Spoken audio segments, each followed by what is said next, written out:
So first, let's talk about the heavy.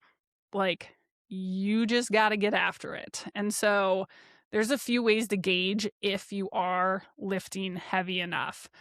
There's something called reps in reserve.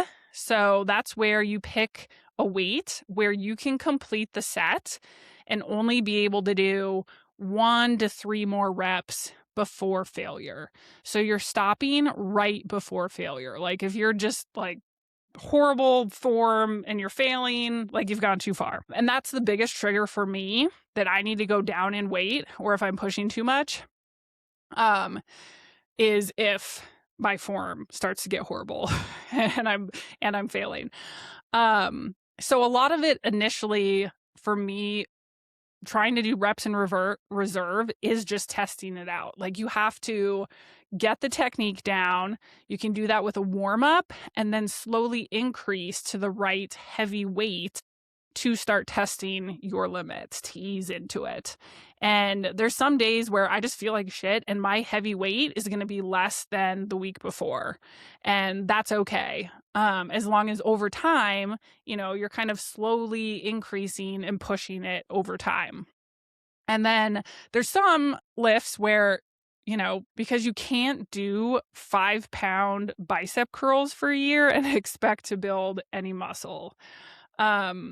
But there are, some lower entry places where I think it is a great place to start, like even just body weights. Starting with body weights, like doing knee push-ups, air squats, lunges.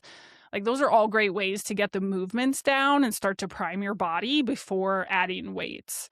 And I'm also the weirdo where you'll see at the playground doing air squats and attempting pull-ups on the monkey bars. And so I just say, remember, you don't have to always incorporate movement during your workouts. Just squeeze those into playing with kids, or doing push-ups or squats in between meetings with kids. There's this whole concept called exercise snacks that I won't rabbit hole on, but it's a thing if you want to check it out. So squeezing in just like high burst, burpee, air squat, jump squats type things for 2-minute intervals before meetings. And they're apparently called exercise snacks. So check it out. But that's heavy. Like you have to lift heavy and continuous. You have to lift heavy. And the second piece to that is progressive overload, which is basically that you continue to push yourself to lift more over time. And technically, it doesn't have to be just increasing weight. There's other ways to increase stress on your body to continue to push for gains, like scaling up the volume you do, or you could slow down your lifts. So instead of doing like a bicep curl that takes 1 second to go up and down, you go up for 4 and then down for 4. And that's what's called more time under tension on your body. Or you could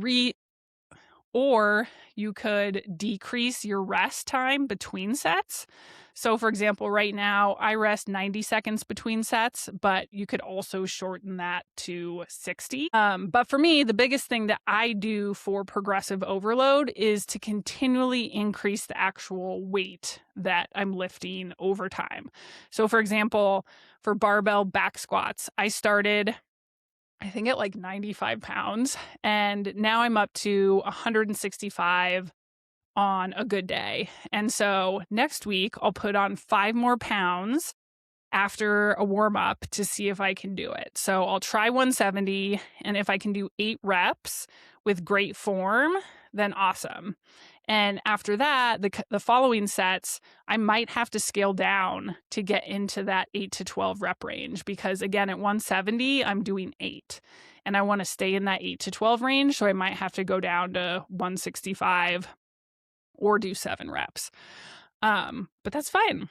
So the goal now is that for the exercises you're doing, you're just trending up over time. And that is what progressive overload is. You're continuously stimulating and forcing your body to grow and adapt.